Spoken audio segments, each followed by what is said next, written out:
A man at the gym insisted I give him my treadmill, snapping, "I have more important things to do than you." When I refused, he mocked my workout until the trainer walked over and said, "Actually, she owns this gym." His face went white as I smiled and said, "Maybe you should try running somewhere else." So this happened last month at my own gym in downtown Chicago. It's a small fitness center I've owned for about 5 years now. I started it from the ground up. It's not some chain franchise or backed by rich investors. It's mine. Every dumbbell, every treadmill, every yoga mat, I paid for it and put it there myself. I like to open the place up myself most mornings. Partly out of habit, partly because it's the only time I get to actually use the gym. Around 5:30 a.m., I get there, unlock the doors, flip on the lights, and get in a 30-minute run before the members start trickling in. This particular morning, I was about 12 minutes into my run. I had my earbuds in, hoodie on, locked into a steady pace. The treadmill I always use is in front of the main window, facing the street. I like watching the city wake up while I run. Out of nowhere, this guy taps me on the shoulder. At first I thought maybe it was one of our regulars who forgot their fob or something, but no. I take out one earbud, and this guy, tall, early 40s maybe, clearly thinks he's hot stuff, just stares at me like I'm in his way. "You almost done?" he asks. Not rude yet, but not exactly polite either. I shake my head. Not yet. Probably another 15 minutes. He sighs. Not a normal sigh. One of those dramatic sighs like he's the only one in the world with a schedule. Then he says, "Can I use this one?" I blink. There are 3 other treadmills open. "Yeah, but this one's got the best spot," he says, motioning to the window. I don't have time to argue. I have a meeting in 45 minutes, and this is part of my morning routine. Now I'm getting annoyed, but I stay calm. Like I said, I'm not done. He huffs again, louder. "I have more important things to do than you." I'm not trying to be rude, but it's just a treadmill. At this point, I'm sweating. Not just from the run. My blood is boiling. But I'm still keeping my cool. I nod toward the other machines again. "You're free to use any of those. I'll be off this one when I'm done." He rolls his eyes and mutters something under his breath. I catch the word lazy. Then louder, he says, "You're barely jogging." What is this, a warm-up? That's when I pause the treadmill. Not stop it. Just pause. I turn fully toward him. "You're being rude." He shrugs. "I'm just saying, you're not exactly pushing your limits. Maybe try the recumbent bike if you're looking for something easier." Now listen, I'm not the most jacked person in the gym. I'm in shape, but I don't walk around flexing. And I guess to him, I just looked like someone killing time before work. Someone who, in his mind, didn't deserve the good treadmill. I'm about to tell him off when I see Marcus walking over. Marcus is our head trainer. He's 6 feet 4 inches, built like a linebacker, and used to be a Marine. He's not the kind of guy who smiles much, but he's loyal, and he doesn't let crap like this slide. Marcus comes right up between us and says, "Is there a problem here?" The guy looks at Marcus, then back at me. He smirks. "Yeah, I was just telling her I need this treadmill. She's not even using it properly." Marcus crosses his arms. "Actually, she owns this gym." You could hear a pin drop. The guy's face shifts instantly. That cocky, smug expression melts right off him. He starts to say something, but nothing comes out. Just a stammer. Then he blinks a few times and glances back toward the exit like he's considering bolting. I step off the treadmill, grab my towel, and say, calm as ever, "Maybe you should try running somewhere else." Not yelling. Not angry. Just, done. He didn't respond. He didn't need to. He didn't respond. Just stood there for a second like his brain couldn't decide between running or pretending like nothing happened. Then he turned and walked off toward the water fountain, trying to act casual. Marcus raised an eyebrow at me, and I just nodded. We were on the same page. I put my earbuds back in and resumed my run like nothing happened. But inside, I was boiling. A few minutes later, I saw him talking to one of the front desk girls, Jess. She's 19, sweet kid, part-time student. From the corner of my eye, I noticed his body language change. Too confident. Leaning on the desk like he owned the place. I couldn't hear what he was saying, but I didn't like the vibe. After my run, I walked over. Jess looked uncomfortable. As soon as she saw me, her eyes lit up like she was rescued. "Everything okay here?" I asked. The guy's face twisted. "Just asking if there's a suggestion box. This gym clearly needs better customer service." "Suggestions can be emailed," I said. "Anything else?" He smirked again, but didn't say anything. Just walked off, slow like he didn't want to show he was rattled. That should have been the end. But it wasn't. The next day, I got an email from one of our business Yelp accounts. It was a 1-star review. No name, just a guest account. The review said owner is rude, staff are disrespectful, gym equipment is outdated. Avoid. It had a photo attached, taken from the front of the treadmill I was on. My face was in it. I knew it was him. I reported the review. Yelp didn't take it down. Said it didn't break their rules. But I wasn't going to let it slide. I didn't get where I am by letting people walk all over me. That same day, I started checking the security camera footage. He didn't use a key card when he came in. Someone had let him in behind them. That wasn't uncommon in the mornings, but still against our policy. I flagged his face and told the staff. If they saw him again, alert me or Marcus immediately. For a few days, things were quiet. No sign of him. Then Friday came. It was packed around 6 p.m., peak hours. I was in the office doing payroll when Marcus knocked. "He's back." I stood up so fast I almost knocked over my coffee. We stepped out together. Sure enough, there he was, same smug face, this time wearing a sleeveless hoodie and wireless headphones. He was leaning against the wall near the stretching mats, pretending not to see us. I walked straight up to him. "You're not a member." He looked surprised. "I'm on a trial pass." "We don't offer trial passes," I said flatly. He didn't miss a beat. "Someone gave me one." "No one did," I said. "You walked in again behind someone. That's called trespassing." He scoffed. "Are you serious right now?" Marcus stepped forward. "We've already reported your first incident. You take one more step inside, and it becomes a police matter." People were starting to look. Gym-goers paused their sets, earbuds came out. I could feel the tension in the air. The guy looked around, realizing people were watching. His ego puffed up again. "You're seriously kicking me out? Over a treadmill?" "No," I said. "Because you harassed a staff member, wrote a fake review, and keep entering a private business illegally." He stared at me. The silence stretched. Then, with this fake laugh, he said, "This gym isn't even that great." I was trying to be nice, but clearly you've got issues. I leaned in just slightly. "And you've got 30 seconds to leave, or I call the cops." He stood there like he wanted to argue. Then Marcus took one step forward. The guy turned and left. But he wasn't done. An hour later, Jess came running into my office. "There's a post on Nextdoor. It's about you." Sure enough, there it was. A post titled, "Gym owner in West Loop thinks she's a queen." It was a full rant.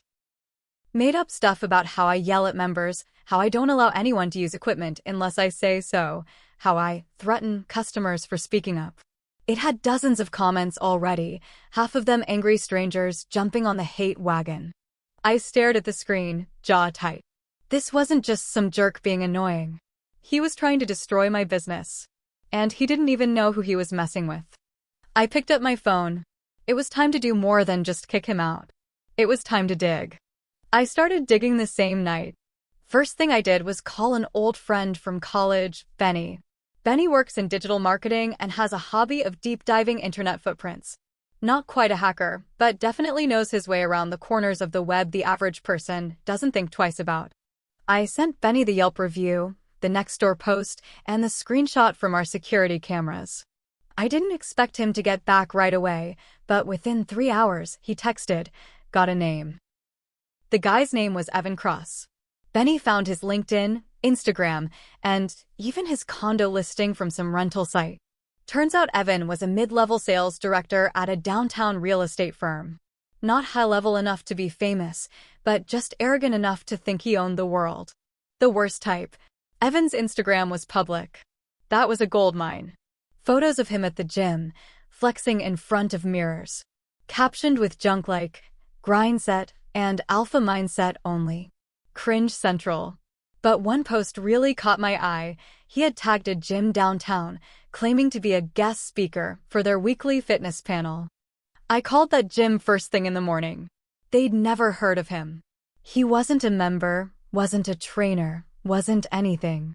Just another guy who probably begged to take selfies in their weight room for a clout post. But what really made my stomach turn was a post he'd uploaded a month ago. He was standing next to a young woman with her face blurred out, writing some garbage about teaching women how to find the right male energy to push them. Gross. So now I knew who he was. But I wasn't interested in stooping to his level, not yet. Instead, I wanted him off every platform where he was trashing my gym. I gathered screenshots, timestamps, camera footage, everything. I emailed Yelp again, this time with documentation. Nextdoor's moderator actually responded and removed his post, but it took almost 48 hours. During those 2 days, something weird happened. Evan came back. But not inside the gym. He parked his black Range Rover across the street, sat in it for over an hour. Just watching. No sunglasses. No phone up. Just watching. Just noticed it first and came to me, panicked. I looked out from the office window, and there he was, just sitting there like a predator at a watering hole. I walked outside with Marcus. We didn't even cross the street. Just stood there and stared at him. Evan looked directly at us, then turned the ignition and peeled out. That's when I decided this wasn't just about revenge anymore. It was about protection. Mine, my staff's, my space. I called the police. Filed a formal complaint. Not just trespassing now, harassment. Stalking. I gave them the camera footage, the time logs, the emails, even the social media posts. They said they'd keep an eye on it, but we all know what that means. So I did one better. I hired private security. A guy named Ray. Retired cop. Quiet but alert. He started sitting near the front desk during peak hours, keeping watch. Evan didn't come back that week. But he wasn't gone. Saturday morning, I was scrolling through Instagram when I got tagged in a story. It was a blurry photo of my gym from the outside. My business sign. Someone had scribbled toxic GYM across it in red digital marker. The account that posted it? @TruthAboutLocalBiz. Brand new, no followers, only one post. It had my gym's name in the caption, followed by a bunch of lies about how we ban people for being successful men and create unsafe environments for masculine growth. Masculine growth? Seriously? I knew it was him. The writing style, the timing, the obsession, it all reeked of Evan. But here's where it twisted again. Later that night, one of our regulars, Camila, a corporate lawyer, came up to me after her spin class. I know that guy, she said. Evan? He used to date my roommate. He's bad news. I asked her what she meant. Camila looked around, lowered her voice, and said, he's been accused of harassment at 3 different gyms. 2 women filed reports last year, but nothing stuck. He switches gyms constantly. Changes names online. I wouldn't be surprised if he's done worse. That hit like a truck. I'd been treating him like an annoying fly. Turns out he was more like a roach crawling from gym to gym, looking for power, looking to intimidate. And I realized he didn't just want a treadmill. He wanted control. He saw a woman in charge, and it drove him crazy. So I made a decision. I wasn't just going to protect my gym. I was going to take him down properly, legally, and publicly. And I had more tools than he ever expected. I made a plan. First, I filed a restraining order. Took some paperwork, police reports, camera footage, statements from staff, and the screenshots from social media. The moment I handed everything to the courthouse clerk, I felt a shift inside me. I wasn't just reacting anymore. I was pushing back. Second, I called Camila and asked if she could get me in touch with the 2 women who had filed harassment claims against Evan. She hesitated at first, but within a few days, she sent me their info. I reached out gently, just explaining what happened at my gym.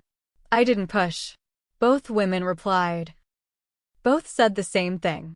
He did the same thing to them. Came in like he owned the place, picked fights, harassed the staff, stalked them after they spoke up. But no one had ever believed them fully. One gym banned him quietly. Another let his membership expire and just didn't renew. Neither pressed charges. I asked if they'd be willing to write statements. Both agreed. I compiled everything and called a reporter from a small independent Chicago blog who had once written about local businesses being harassed online. She remembered me. I gave her the full story, names, receipts, screenshots, everything. I told her I wanted it all out there. And it came out. 2 weeks later, the headline dropped, "The Man Behind the Mask: How One Woman Exposed a Serial Harasser in Chicago's Gym Scene." It exploded. Local news picked it up. Then regional outlets. Then bigger blogs.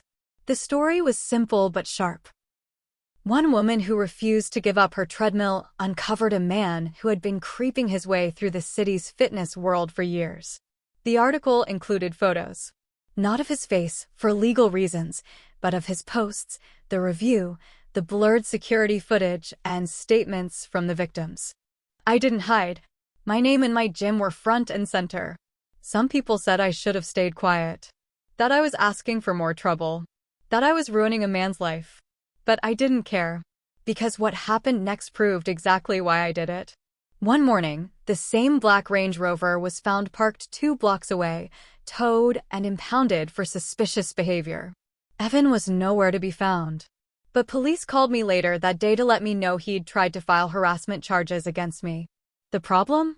Everything he submitted contradicted itself. And I had time-stamped camera footage that proved otherwise. 2 weeks later, I was notified he'd lost his job. His company didn't want to be connected to the mess. They quietly scrubbed his name off their site. Gone. He tried to post again on Reddit, using a burner account, complaining about feminist business owners ruining male spaces. People instantly recognized the language. He was torn apart in the comments. And banned. Then came the final twist. A woman emailed my gym. Said she'd recently gone on 2 dates with Evan after matching on Hinge. She'd seen the article. Said on both dates he ranted about how no woman respects male energy anymore. Said he bragged about showing a gym owner who was boss. She said she was scared. He'd parked outside her place once, too. I sent her my lawyer's info. Told her she wasn't alone. I wish I could say that was the end. That he disappeared for good. But people like him don't go out with a bang. They slip through cracks. They keep trying. But not in my space. Not in my gym. And here's my final mistake, one I'll admit. I didn't take him seriously at first. I thought he was just some jerk with too much ego. I thought ignoring him or kicking him out once would solve it. I was wrong. My other mistake? Thinking staying quiet would protect my business. I almost didn't call Benny. Almost didn't reach out to those women. Almost didn't go public. But I did. And because of that, I shut him down. I reclaimed my space. I made him irrelevant. Now every time I walk into my gym, I see the treadmill he tried to steal like it's a badge of honor. The one spot he thought he deserved more than me. And every morning I run on it. Not just for my health, but to remind people like him, you don't get to win just because you yell louder. Sometimes, the quiet ones are just waiting for the right moment to burn your whole lie down. And I did. To the ground.